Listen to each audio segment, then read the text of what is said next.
Sa ilalim ng malamlam na ilaw ng poste, tumutulo ang ulan na tila nagyayelo sa lamig ng gabi.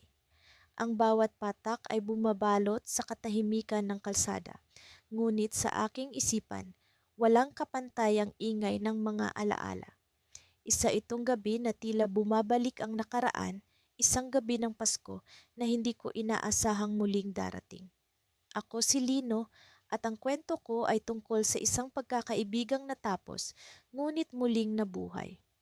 Si Mara, ang aking matalik na kaibigan noon pa man, ang taong hindi ko inaakalang muli kong makikita sa ganitong pagkakataon. Kami magkaibigan mula pagkabata, ngunit ang oras at tadhana ay tila may ibang plano para sa amin. Noong kabataan namin, palagi kaming magkasama ni Mara. Halos hindi kami mapaghiwalay. Subalit sa isang iglap, nagbago ang lahat. Nagdesisyon ang pamilya niya na lumipat sa ibang bansa at kami nagkahiwalay. Ang mga pangarap at plano namin bilang magkaibigan ay tila lumipad kasama ng eroplano na kanyang sinakyan. Lumipas ang maraming taon, ngunit hindi kailanman nawala ang pag-asang darating ang araw na muli kaming magkikita. Ngayon, sa isang hindi inaasahang pagkakataon, ito na nga ang araw na iyon.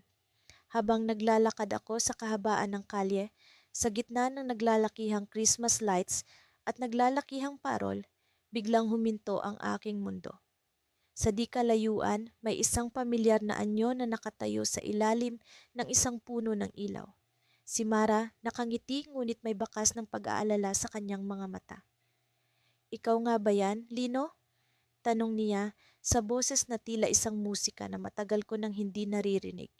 Hindi ko maiwasang mapangiti, ngunit may halong kaba ang aking puso.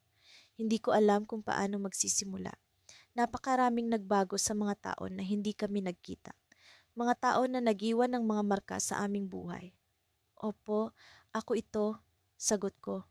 Ang aming mga matay nagtagpo at sa sandaling iyon, tila naglaho ang mga tao ng pagkakahiwalay. Subalit may kung anong bumigat sa aking dibdib. Alam kong hindi ito magiging madali.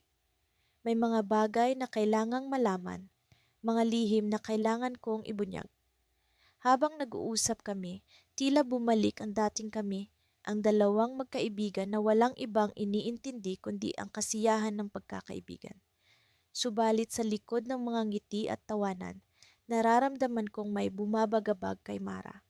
Ang gabing ito ay hindi lamang tungkol sa muling pagkikita, kundi isa ring pagsubok sa lakas ng aming pagkakaibigan. May sasabihin ako, Lino, ani Mara habang tumititig sa akin. Ang kanyang mga matay puno ng emosyon, isang bagay na hindi ko mabasa. May isang bagay na kailangan mong malaman. At doon, sa gitna ng malamig na hangin ng Pasko, naramdaman kong ang gabing ito'y hindi magiging katulad ng inaasahan.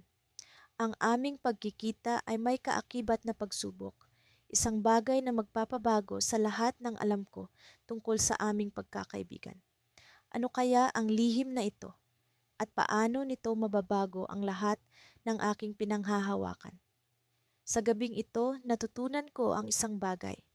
Ang tadhana ay may paraan ng pagbibigay ng mga sagot sa mga tanong na matagal nang bumabagabag sa akin.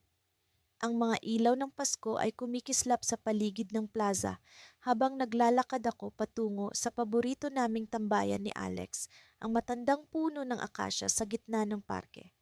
Hindi ko maiwasang magbalik tanaw sa mga alaala naming dalawa noong kabataan. Doon kami madalas magtagpo, magplano ng mga kalokohan at mangarap ng mga bagay na tila abot kamay ngunit sa huli naging mga pangarap lamang. Makailang beses ko nang narinig sa mga kaibigan na bumalik si Alex sa bayan. Isipin mo, matapos ang 5 taon, muli kaming magtatagpo. Nakakakaba. Hindi ko alam kung paano ko siya sasalubungin o kung paano kami magsisimula muli. Ang daming nagbago. Ako, siya, ang mga pangarap namin, pati na ang mga damdamin namin.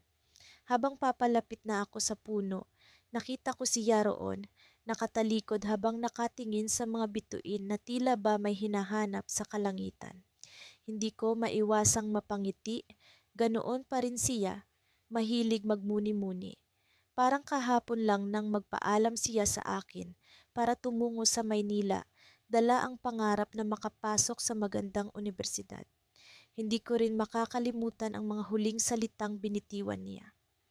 Babalik ako, Ana. Promise. Alex, tawago ko. Pilit na itinatago ang pag-aalinlangan sa aking boses. Lumingon siya at sa sandaling iyon, para bang bumalik kami sa nakaraan.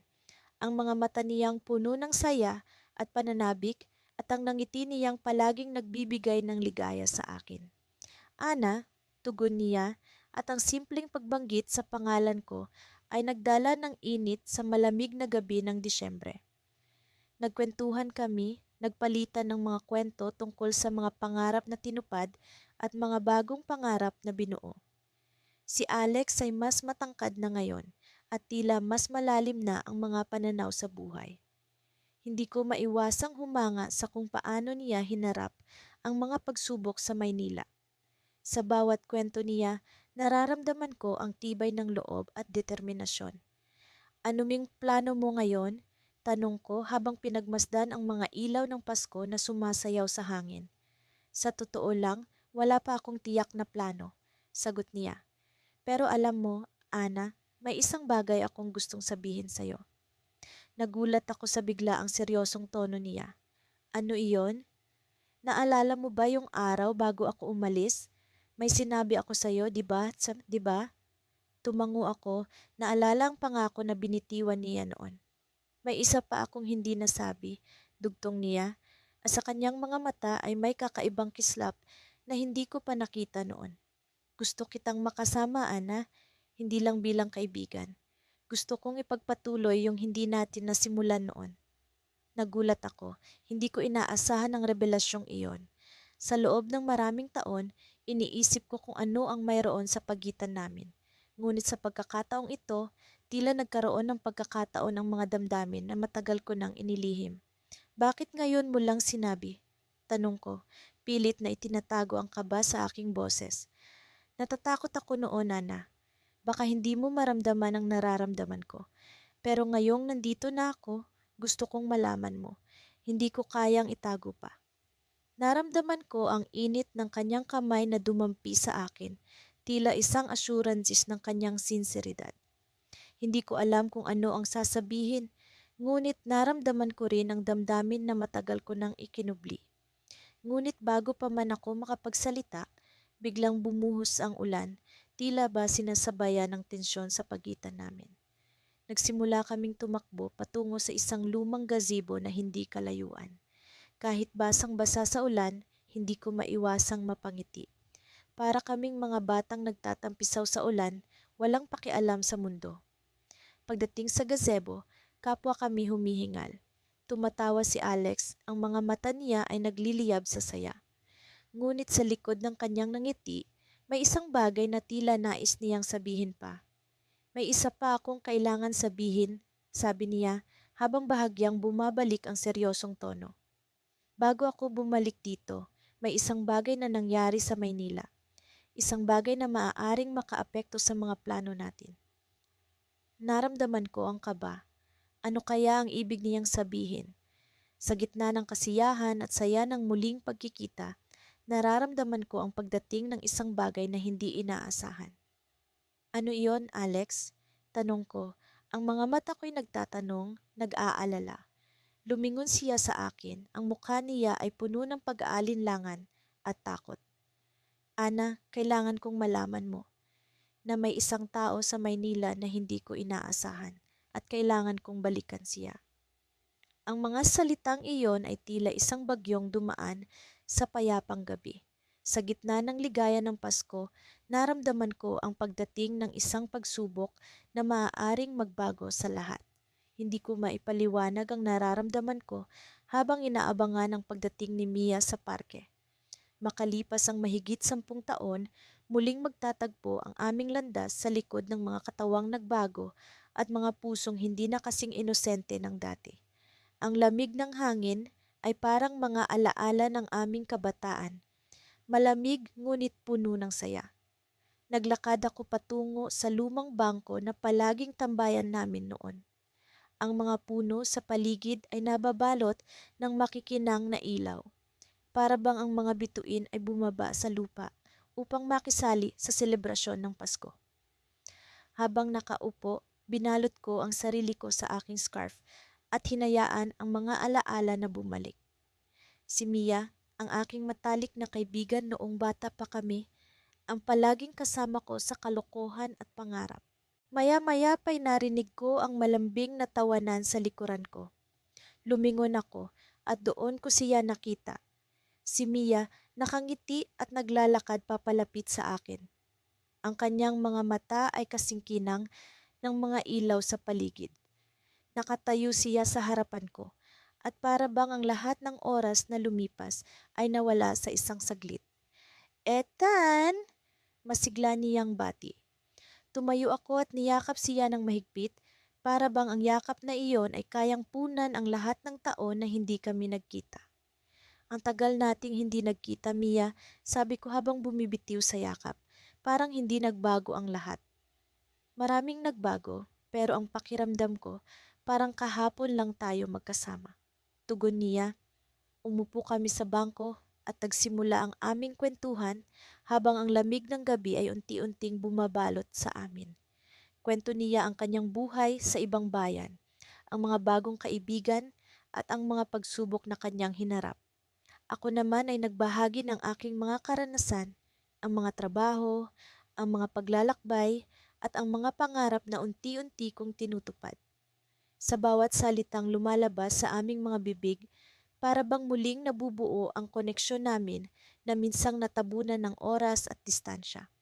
Habang nag-uusap kami, napansin ko ang maliit na kahon sa kanyang kamay. Ano yan? Tanong ko, sabay turo sa kahon.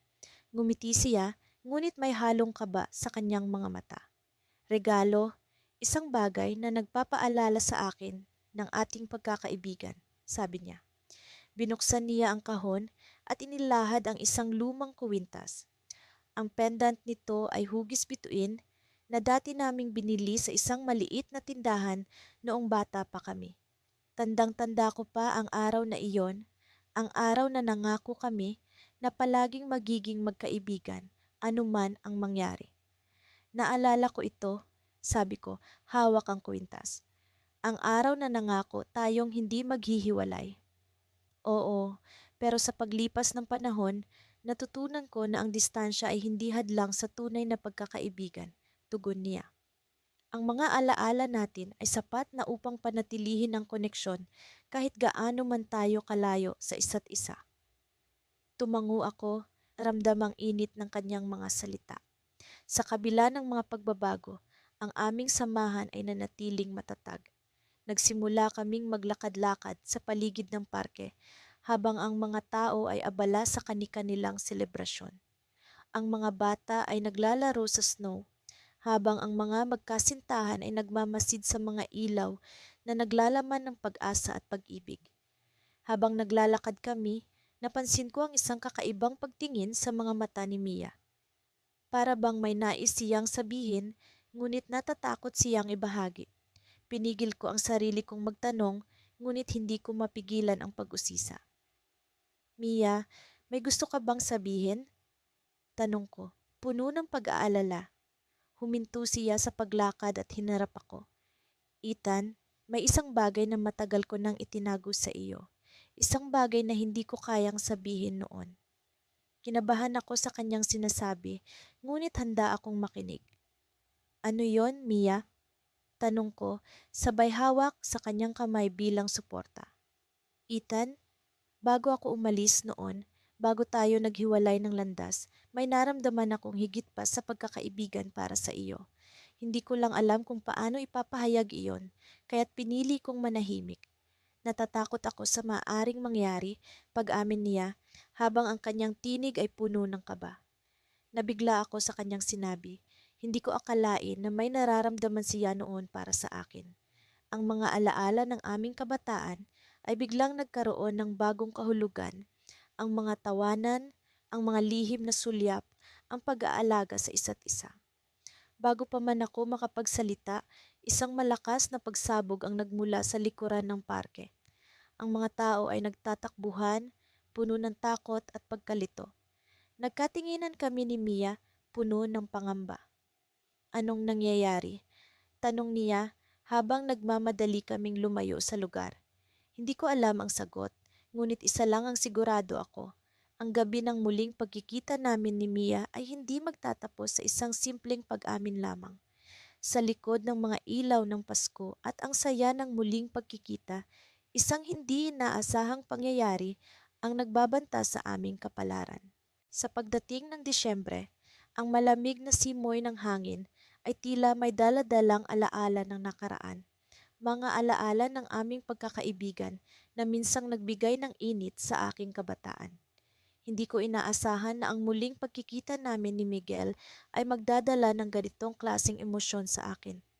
Sa kabila ng maraming taon na lumipas, parang kahapon lang nang huli kaming magkasama, naglalaro at nag-aasaran sa ilalim ng mga bituin. Para bang isang pelikula ang mga sumunod na araw mula nang muli kaming nagkitang dalawa.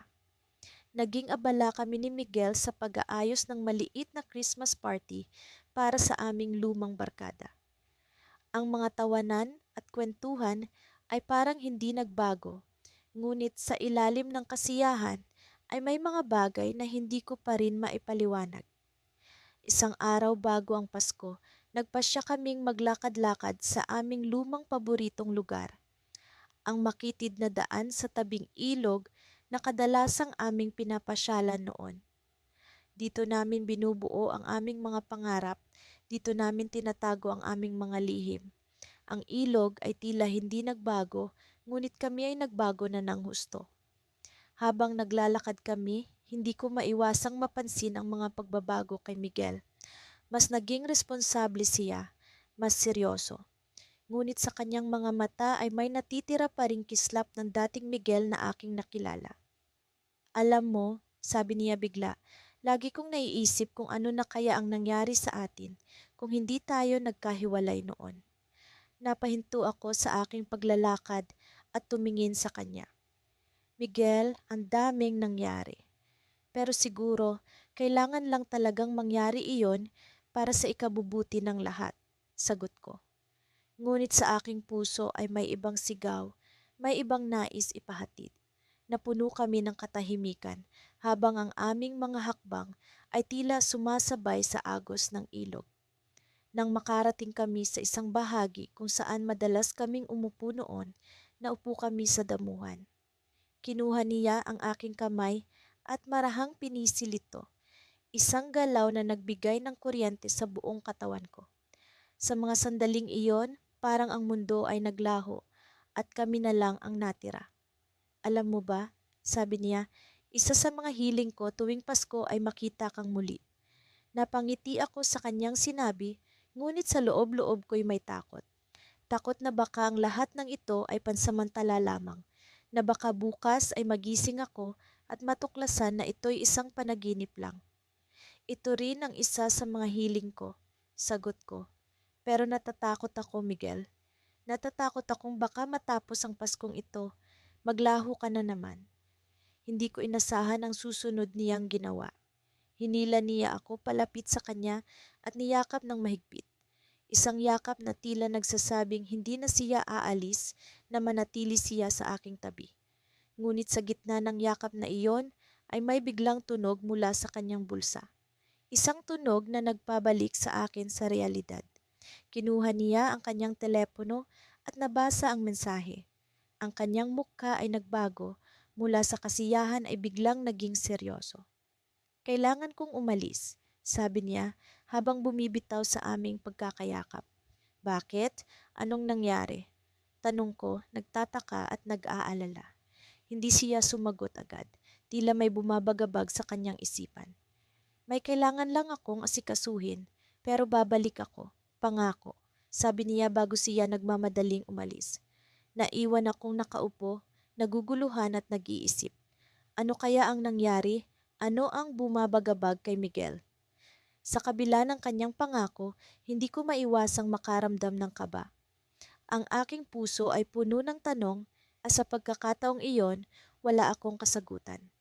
Sa gabing iyon bago magpasko, Habang ako'y nag-iisa sa bahay, nagmuni-muni ako sa nangyari. May isang bahagi sa akin na naniniwalang babalik siya, ngunit may bahagi ring takot na baka hindi na. Ang ilaw ng Christmas tree sa aking sala ay tila naglalaro sa aking mga mata, ngunit hindi nito maalis ang lungkot na bumabalot sa akin, hanggang sa isang malakas na katok ang gumising sa aking pag-iisip. Mabilis kong binuksan ang pinto, umaasang si Miguel iyon. Ngunit sa halip, isang estranghero ang nakatayo sa aking harapan, may daladalang sulat.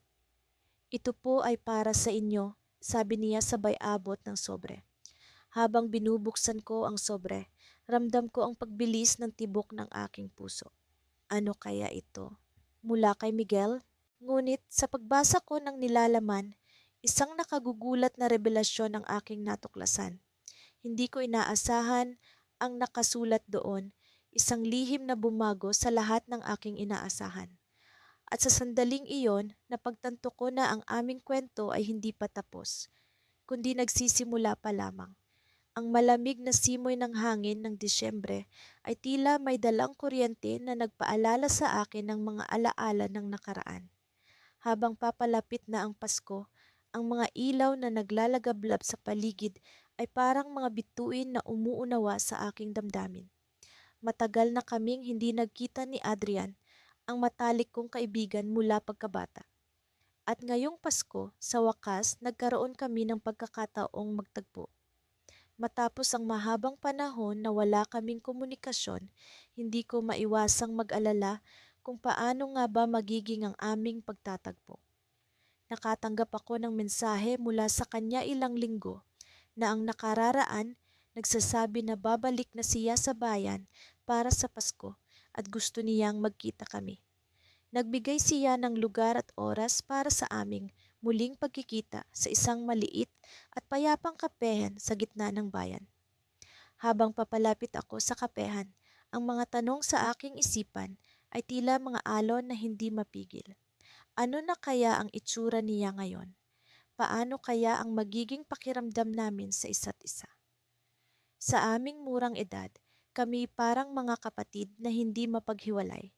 Ngunit ang buhay ay may sariling paraan ng paglalayo sa mga tao. Pagpasok ko sa kapehan, naramdaman ko agad ang init ng lugar, ang amoy ng sariwang kape na nagbibigay kasiyahan sa sinumang dumaraan. Ilang saglit pa, nakita ko si Adrian sa isang mesa sa sulok, abala sa kanyang telepono. Parang hindi nagbago ang kanyang anyo, ang kanyang ngiti ay kasing liwanag pa rin ng dati. Nang makita niya ako, agad siyang tumayo at sinalubong ako ng mahigpit na yakap. Ang tagal na, Lara, sabi niya habang nakayakap sa akin. Parang kahapon lang, noong naglalaro pa tayo sa ilalim ng mga puno sa likod ng bahay ninyo. Ngumiti ako, pilit na ikinukubli ang kakaibang damdamin na bumabalot sa akin. Oo nga, Adrian, ang dami nating kwento noon, ang dami nating pangarap. Umupo kami at nagsimula sa isang masigla ngunit banayad na pag-uusap. Ikinuwento niya ang mga karanasan niya sa ibang bansa, mga bagong kaibigan, trabaho, at ang mga bagay na natutunan niya sa kanyang paglalakbay. Ako naman ay nagbahagi ng mga nangyari sa akin dito sa bayan, ang mga pagbabago sa buhay at ang mga pangarap na unti-unti kong tinutupad.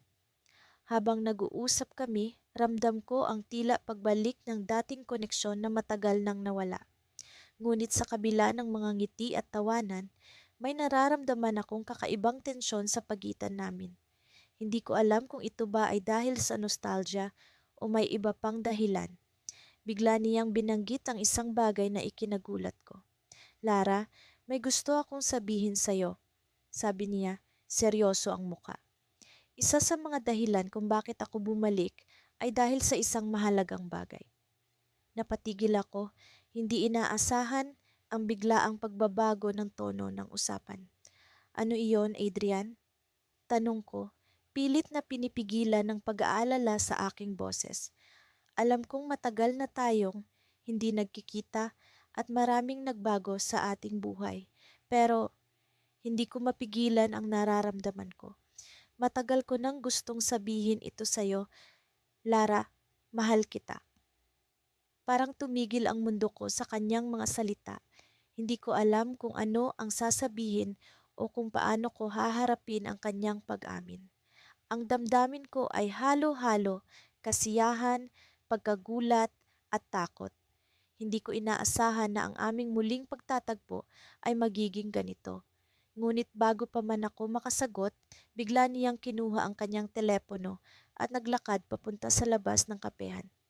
Pasensya na, kailangan ko itong sagutin, sabi niya, nagmamadali. Habang nakaupo ako sa mesa, hindi ko maiwasang isipin ang mga posibleng mangyari. Ano ang sasabihin ko sa kanya? Ano ang nararamdaman ko? Sa dami ng tanong sa aking isipan, isang bagay ang sigurado. Ang Pasko na ito ay hindi tulad ng inaasahan ko. Nang bumalik siya, halata sa kanyang mukha ang pag-aalala. Lara, may emergency sa pamilya. Kailangan kong umalis agad. Paumanhin. Pero kailangan nating ipagpatuloy ito sa ibang araw. Sabi ni Adrian, ang kanyang mga mata ay puno ng pag-aalala. Hindi ko alam kung paano ako tutugon. Ang damdamin ko ay parang sinabuyan ng malamig na tubig. Hindi ko alam kung ito ba ay dahil sa kanyang pag-alis o sa kanyang pag-amin. Ngunit alam kong hindi pa ito ang huling pagtatagpo namin. Habang naglalakad siya palayo, isang bagay ang bumabagabag sa akin. Ano ang nangyari sa kanyang pamilya? At bakit parang may tinatago siya? Ang Pasko na ito ay puno ng mga tanong na kailangan pang sagutin. Sa wakas, narating ko rin ang aming lumang meeting place. Isang maliit na kafe sa sulok ng aming lumang bayan na puno ng alaalang. Bumabalik sa akin tuwing Pasko. Ang malamig na simoy ng hangin ay tila ba nagdadala ng mga boses mula sa nakaraan, mga halakhak at bulungan ng mga kabataang puno ng pangarap. Naupo ako sa paborito naming mesa sa tabi ng bintana, kung saan madalas naming pinag-uusapan ang aming mga pangarap at kasiyahan. Naalala ko ang mga pagkakataong abala kami sa paggawa ng mga plano habang humihigop ng mainit na tsokolate. Si Mia at ako, hindi ko inakalang sa paglipas ng panahon ay may posibilidad kaming magkahiwalay ng landas. Habang hinihintay ko si Mia, hindi ko maiwasang balikan ang mga alaalang iyon. Mula sa pagiging mga kabataan na puno ng pag-asa hanggang sa mga sandaling unti-unting nagbago. Ang lahat. Ang mga liham ni Mia na punong-puno ng kwento mula sa kanyang bagong buhay sa ibang bayan ay unti-unting nabawasan hanggang sa tuluyang huminto. Hindi ko na siya narinig pa mula noon. Ngunit ngayong Pasko, napagdesisyonan kong magpadala ng isang mensahe. Isang simpleng pagbati at paanyaya na sana'y muli naming maibalik ang dati naming samahan. Laking gulat ko nang agad siyang sumagot, masigla at puno ng pananabik. At ngayon nga, narito ako, naghihintay na makita siya muli. Nang bumukas ang pintuan ng kafe, pumasok si Mia. Nagbago man ang kanyang anyo, mas matangkad, mas hinog, ngunit kitang-kita ko pa rin ang dati niyang kinang ng mata. Nagkatinginan kami at parehong napangiti. Lumapit siya at niyakap ako ng mahigpit na para bang wala ng bukas. Mia, grabe, ang tagal na, ang tanging nasabi ko habang hinila ko ang isang upuan para sa kanya. Naku, Dave, hindi ko akalain na makikita pa kita ulit dito sa cafe na ito. Sagot niya habang nag-uusap ang aming mga mata, puno ng mga hindi masambit na kwento ng nakaraan. Habang nagkukwentuhan kami, parang walang nagbago. Patuloy ang aming halakhakan, mga asaran, at pagbabalik tanaw sa mga alaala ng kabataan. Ibinahagi niya ang kanyang mga naging karanasan sa bagong bayan, ang mga pagsubok na dinaanan niya at ang mga tagumpay na natamo. Ako naman, ikinuwento ko ang aking mga pinagdaanan dito sa aming bayan at kung paano ko siya palaging naaalala tuwing Pasko. Habang patuloy ang aming kwentuhan, hindi ko maiwasang mapansin ang kanyang mga mata na minsang nagiging seryoso. Para bang may nais siyang sabihin ngunit nag-aatubili. Hindi ko na ito pinansin noong una, ngunit nang magtagal ay hindi ko na rin matiis ang pag-uusisa. Mia, may gusto ka bang sabihin? Tanong ko nang may halong kaba at pag-aalala. Tumango siya at ngumiti ng bahagya. Dave, alam mo bang, may isa pang dahilan kung bakit ako bumalik? Napakunot ang aking noo, pilit na iniisip kung ano nga ba ang sinasabi niya. Ano yon, Mia? Huminga siya ng malalim at tumingin sa akin ng diretso sa mga mata. Mayroon akong lihim na gusto kong sabihin sa iyo noon pa man, bago ako umalis. Biglang bumilis ang tibok ng aking puso. Ano nga ba ang lihim na iyon? Habang naghihintay ako sa kanyang sasabihin, bigla akong sinaklot ng kaba at pananabik. Dati pa man, Dave. Ikaw ang dahilan kung bakit ako naging masaya. Ikaw ang naging inspirasyon ko sa maraming bagay. Ngunit natakot akong aminin ito noon dahil baka masira ang pagkakaibigan natin. Tumigil siya sandali, tila nag-iisip kung itutuloy pa ang kanyang sasabihin. Pero ngayon, hindi ko na kayang itago pa. Nabigla ako sa kanyang pag-amin. Hindi ko inakalang ganito pala, kalalim ang kanyang nararamdaman.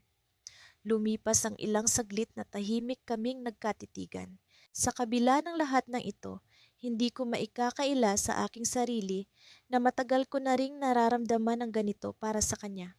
Ngunit bago ko pa man masabi ang aking saloobin, biglang dumating ang isang mensahe sa kanyang telepono. Pinulot niya ito at agad namutla ang kanyang mukha matapos mabasa ang mensahe. Agad siyang tumayo, puno ng pag-aalala. Dave, pasensya na. Kailangan kong umalis. May emergency sa bahay. Ang kanyang paalam na may bakas ng pagkabahala. Agad akong tumayo at hinawakan ang kanyang kamay. Mia, sandali lang. Ano ba talagang nangyayari? Tumingin siya sa akin, puno ng pasasalamat, ngunit may halong lungkot. Pangako, babalik ako. Kailangan ko lang talagang umuwi ngayon.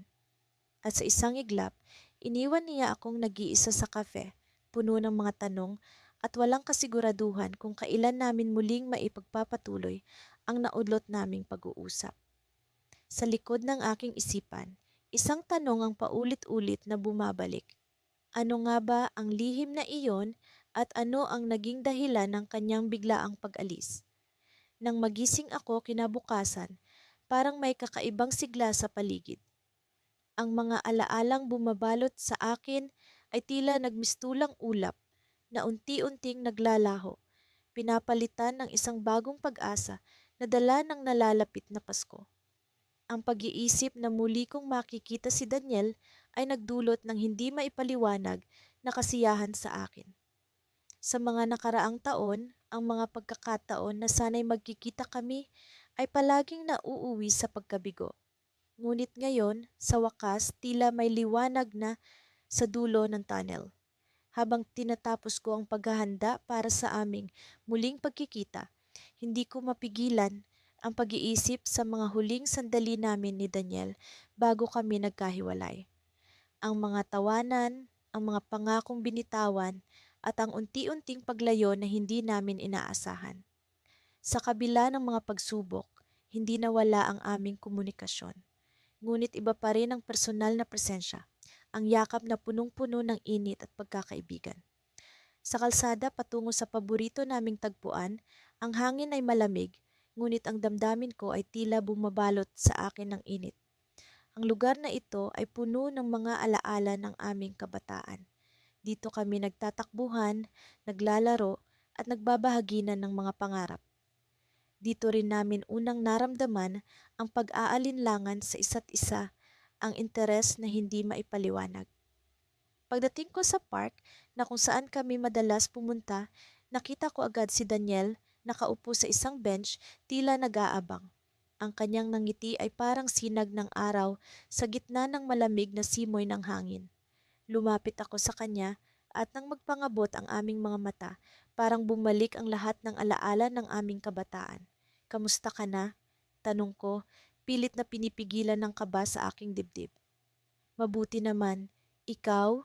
Sagot ni Daniel. Kitang-kita ang sinseridad sa kanyang mga mata. Ang mga unang sandali ay puno ng mga kwento tungkol sa mga nangyari sa aming buhay simula nang maghiwalay kami. Mga bagong kaibigan, mga bagong karanasan, at ang mga pagbabago sa aming pamilya. Ngunit sa kabila ng lahat ng ito, naroon pa rin ang koneksyon namin, hindi nagbabago. Habang kami ay nag-uusap, napansin ko ang kakaibang ningning sa mga mata ni Daniel. Parang may gusto siyang sabihin, pero pilit na pinipigilan.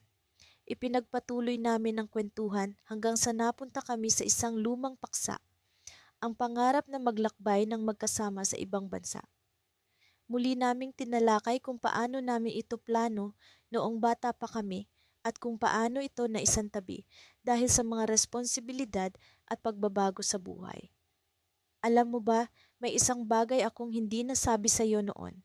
Sabi ni Daniel, biglang naging seryoso ang kanyang tono. Ano yon? Tanong ko, ang interes at pagkabahala ay naghalo sa aking dibdib.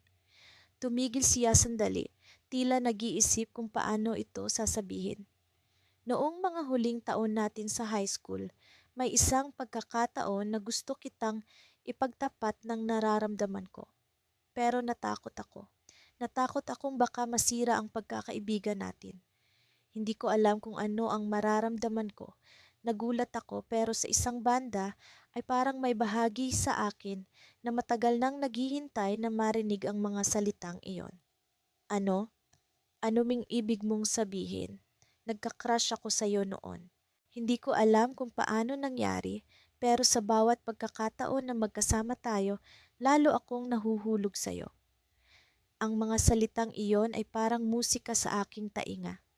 Hindi ko alam kung paano magre-react, pero ang alam ko, ang damdamin ko para kay Daniel ay hindi na lamang basta pagkakaibigan. Sa loob ng mahabang panahon, may bahagi sa akin na umaasa sa muling pagkakataon na magkikita kami. Sa pag-asang baka may ibang kahulugan ang aming pagkikita.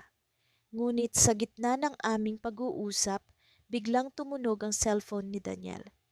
Kinuha niya ito mula sa kanyang bulsa at tumingin sa screen. Ang ekspresyon sa kanyang mukha ay nagbago. Mula sa saya ay naging seryoso at puno ng pag-aalala. Pasensya na, pero kailangan ko na palang umalis agad, sabi ni Daniel habang tumatayo. Bakit? Anong nangyari? Tanong ko, ramdaman ka ba sa kanyang tinig? May emergency sa pamilya, kailangan ko talaga silang puntahan ngayon. Habang siya'y nagmamadaling umalis, naiwan akong nag-iisa sa bench, puno ng katanungan at panghihinayang. Ang sandali na sana'y magbibigay linaw sa aming damdamin ay biglang naantala. Ngunit alam kong hindi ito ang pagtatapos. Ang Paskong ito ay simula ng bagong kabanata, kung saan ang mga hindi nasabi noon ay may pag-asang masabi pa sa tamang panahon. Habang naglalakad ako pa uwi, isang mensahe ang natanggap ko mula kay Daniel. Magkikita tayo ulit, hindi ito ang katapusan. Sa kabila ng pagkabigo, ang mensaheng iyon ay nagdulot ng pag-asa. Ang Pasko ay panahon ng muling pagkikita at alam kong sa tamang pagkakataon, ang aming kwento ay muling mabubuo. Ang malamig na simoy ng hangin sa Disyembre ay tila may kakaibang dala sa akin habang palapit na ang araw ng Pasko. Sa kabila ng kasiyahan ng mga tao sa paligid, ang puso ko'y patuloy na nangangapa sa hindi maipaliwanag na damdamin. Makalipas ang mahigit 10 taon, muling nagtagpo ang landas namin ni Miguel, ang matalik kong kaibigan noong kabataan. Nagkakilala kami sa isang maliit na bayan sa probinsya, kung saan sabay kaming lumaki. Ngunit nang magdesisyon ang pamilya niya na lumipat sa Maynila, hindi na kami nagkaroon ng pagkakataon na makapag-usap ng matagal. Hanggang sa dumating ang araw na ito, ang muling pagkikita namin sa isang Christmas party na inorganisa ng aming dating eskwelahan. Maya, kamusta ka na? Tanong ni Miguel habang hawak ang isang tasa ng mainit na tsokolate. Hindi ko maiwasang mapangiti. Mabuti naman, Miguel. Ibang-iba ka na ngayon, ha? Parang hindi na kita makilala. Sagot ko habang pinagmamasdan ang anyo niya. Naging mas matangkad siya, mas maganda ang kanyang postura, at tila mas bumagay sa kanya ang maturity. Ngunit sa kabila ng lahat ng pagbabagong iyon, ang mga mata niya ay nanatiling kasing liwanag ng dati. Nag-usap kami tungkol sa mga nangyari sa buhay namin sa nakalipas na dekada, mga pangarap na natupad, mga pagsubok na hinarap, at mga alaala ng kabataan na nananatiling sariwa sa aming mga isipan. Napuno ng tawanan at kwento ang buong gabi, at ang dating pagkakaibigan ay unti-unting bumalik sa dati nitong init. Ngunit sa kabila ng kasiyahan, may bahagi sa akin na hindi mapakali. May isang katanungan na matagal ko nang nais itanong sa kanya. Sa bawat pagkakataong nakikita ko siya, hindi ko maiwasang maalala ang huling Pasko bago siya umalis. Alam kong hindi tama na buhayin ang nakaraan, lalo na't mukhang masaya na siya sa kanyang buhay ngayon. Ngunit ang puso ko ay patuloy na kumakatok, pilit na hinihingi ang kasagutan sa isang tanong na matagal ko nang kinikimkim. Miguel, naaalala mo pa ba ang huling Pasko natin bago kayo lumipat?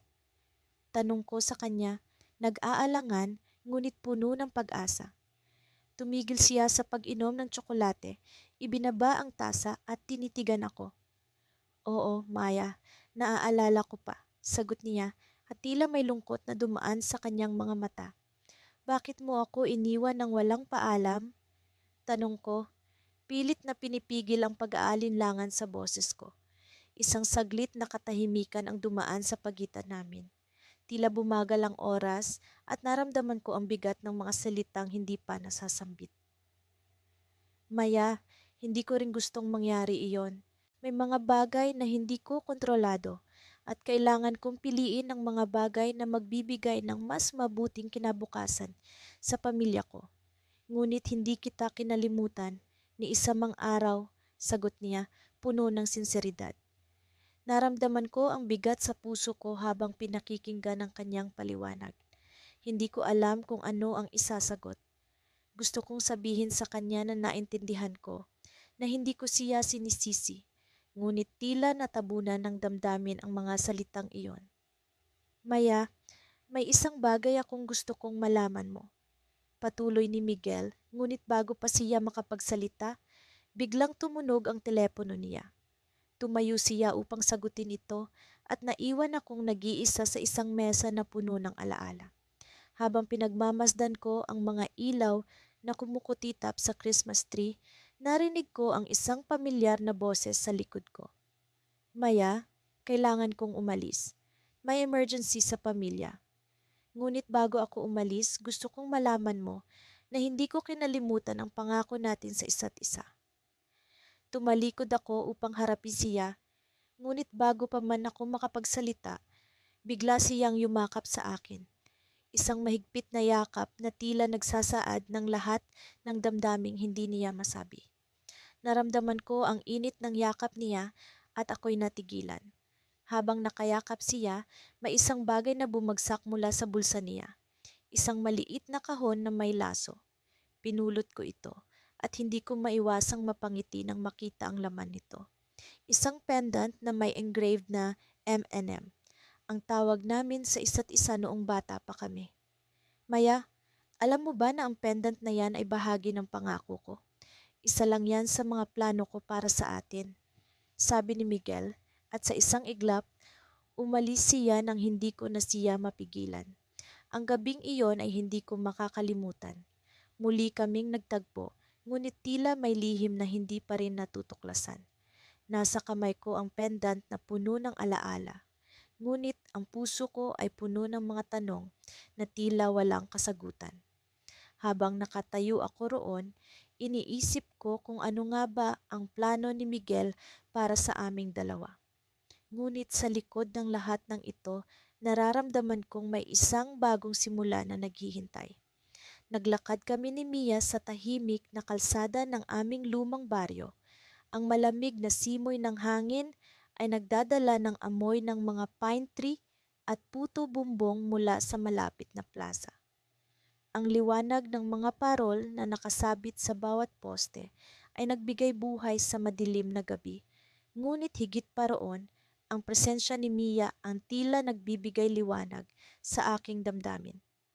Matagal kaming naghiwalay ng landas, ngunit sa gabing ito, pakiramdam ko'y bumalik kami sa kung saan kami nagsimula. Dalawang kabataan, puno ng pangarap at walang takot sa mundo. Alam mo ba, Jay? Sabi niya habang tinatapik ang malamig na bakal ng tulay na aming nilalakaran. Dito tayo huling nag-usap bago ako umalis. Hindi ko inasahan ang biglaang pagbanggit na iyon, ang paalam na nag-iwan ng napakalaking puwang sa akin. Tumawa ako, pilit na pinapalitan ang bigat ng alaala. Oo nga, sabi mo, babalik ka agad. Pero ilang taon na ang lumipas, Mia.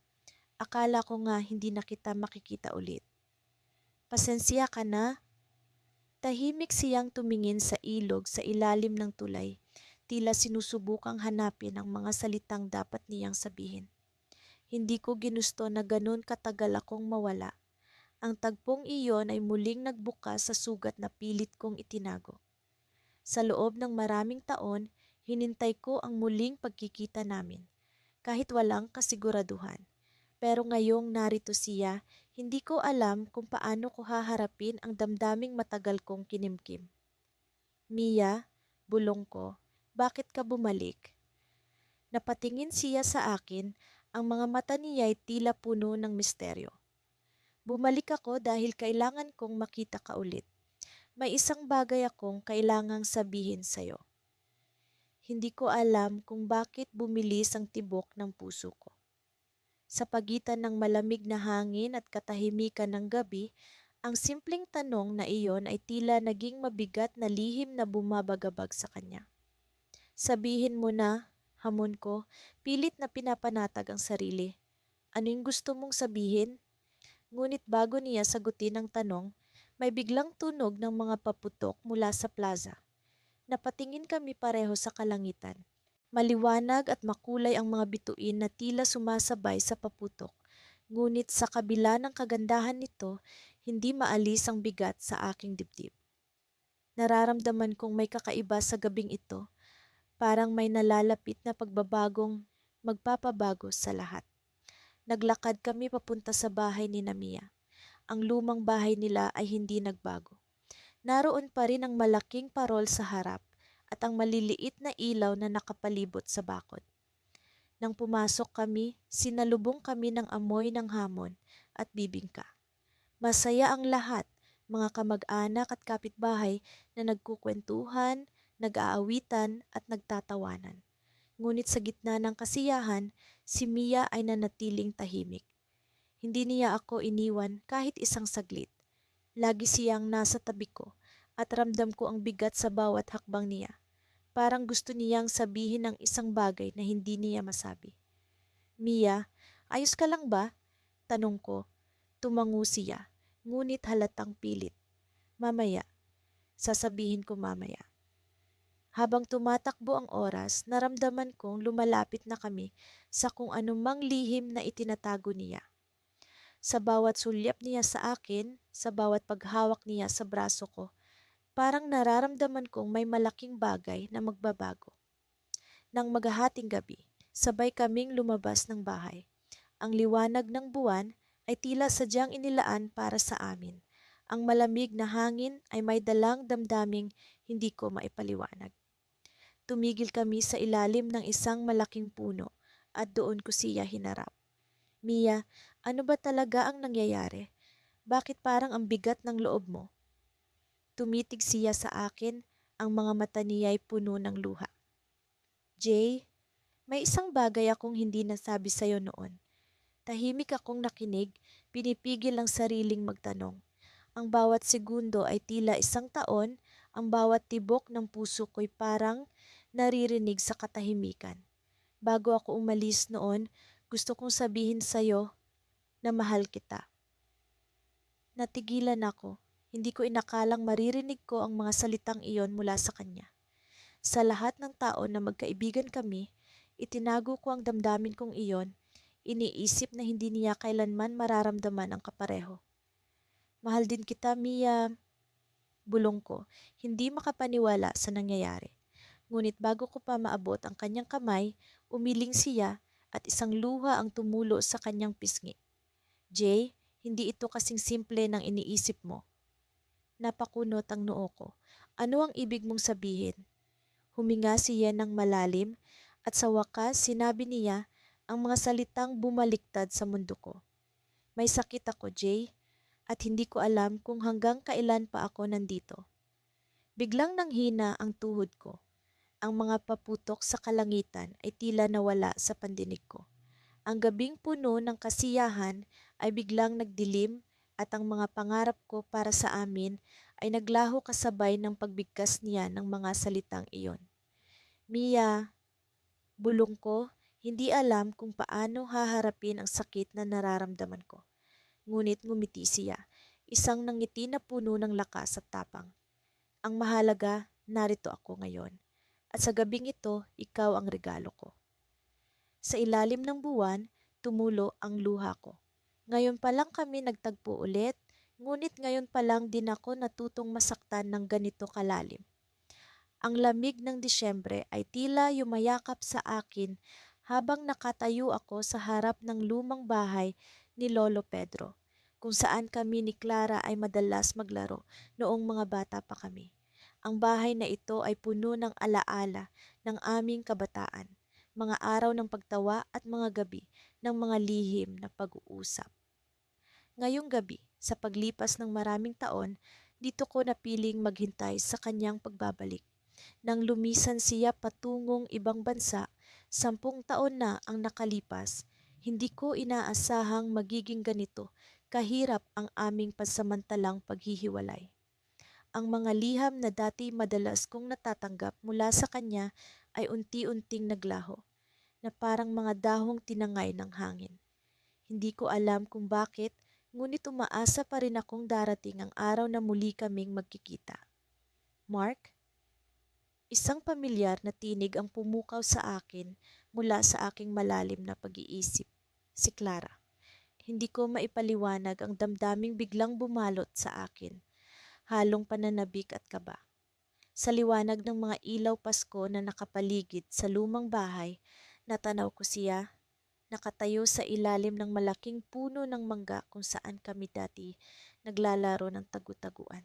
Clara, ang tanging namutawi sa aking mga labi. Ang nangiti niya ay tila hindi nagbago, ito'y kasing tamis pa rin ng alaala ko sa kanya. Lumapit siya sa akin at pareho kaming napaluha sa tahimik na yakap na tila bumawi sa mga panahong hindi kami nagkasama. Akala ko'y hindi mo na ako aantayin dito, wika niya habang bumitaw sa pagkakayakap. Matagal na panahon na, Mark. Palagi akong umaasa, Clara. Hindi ko malilimutan ang lahat ng pinagsamahan natin. Sagot ko habang pilit kong pinupukol ng mga mata ang kanyang mga mata. Naglakad kami papasok ng bahay at para kaming bumalik sa nakaraan. Nandito pa rin ang mga lumang laruan namin, ang mga larawang nakasabit sa dingding, at maging ang lumang radyo na dati naming pinapakinggan. Ang bawat sulok ng bahay ay may kwento ng aming pagkabata. Habang nagkukwentuhan, napansin ko ang kakaibang sinag sa kanyang mga mata na tila ba may nais siyang ipabatid. Hindi ko alam kung bakit, ngunit may bahagi sa akin na nagsasabing may hindi pa siya nasasabi. Mark, aniya, may kailangan akong ikuwento sa iyo. Tumigil ang mundo sa aking paligid. Ang tono ng kanyang boses ay puno ng pag-aalinlangan. At sa kabila ng kanyang nangiti, ramdam ko ang bigat ng kanyang saloobin. Bakit, Clara? Anong nangyari? Tanong ko, pilit na inaalis ang kaba sa aking dibdib. Sa mga taong lumipas, mayroong isang bagay na hindi ko nagawang sabihin sa iyo, bungad niya, at noon ko lang napansin ang munting hikbi sa kanyang tinig. Nang umalis ako papuntang ibang bansa, hindi lamang ito dahil sa pag-aaral, kundi dahil may kinakaharap akong sitwasyon na hindi ko kayang ipaliwanag sa iyo noon. Nagpatuloy siya. Ako ay, ako ay nagkaroon ng sakit. Ang kanyang mga salita'y bumagsak na parang malamig na ulan sa aking pandinig. Cancer, Mark. Ngunit ngayon, mabuti na ang aking kalagayan. Naging mahirap ang laban pero heto ako, lumalaban pa rin. Para akong binuhusan ng malamig na tubig. Hindi ko malaman kung paano tatanggapin ang lahat ng ito. Bakit hindi mo sinabi sa akin noon pa, Clara? Sana'y nandito ako para sa iyo. Natakot ako, Mark. Natakot akong hindi mo matanggap at mas pinili kong harapin ito ng mag-isa. Ngunit sa kabila ng lahat, ikaw pa rin ang iniisip ko at ikaw ang nagbibigay sa akin ng lakas. Natigilan kami at sa katahimikan ay naghari ang alingawngaw ng mga damdaming hindi maipaliwanag ng mga salita. Nais kong yakapin siya, iparamdam na hindi siya nag-iisa, ngunit bago ko pa man magawa, biglang bumukas ang pinto ng bahay. Clara? Mark? Isang boses ang tumawag mula sa pintuan. Isang pamilyar na anyo ang lumitaw, si Lolo Pedro, na ngayon ay may dalang isang lumang kahon. May iniwan ka palang regalo mula sa isang hindi kilalang nagpadala. Nagkatinginan kami ni Clara at ang kanyang mga mata ay puno ng pagtataka at kaba. Sino ang nagpadala ng regalo? At bakit ngayon pa? Habang binubuksan namin ang kahon, isang liham ang bumungad sa amin. Ang nilalaman nito ay naglalaman ng isang lihim na magbabago sa direksyon ng aming kwento. Ngunit bago pa man namin mabasa ang lahat, isang malakas na hangin ang biglang nagpatay sa mga ilaw sa paligid at ang mga anino ng aming nakaraan ay tila'y lumitaw na parang nagbibigay babala sa darating pang mga pagsubok. Ang lihim ng kahon ay nanatiling nakabitin at kami naiwang nakatayo sa gitna ng kadiliman, puno ng mga katanungan na naghihintay ng kasagutan.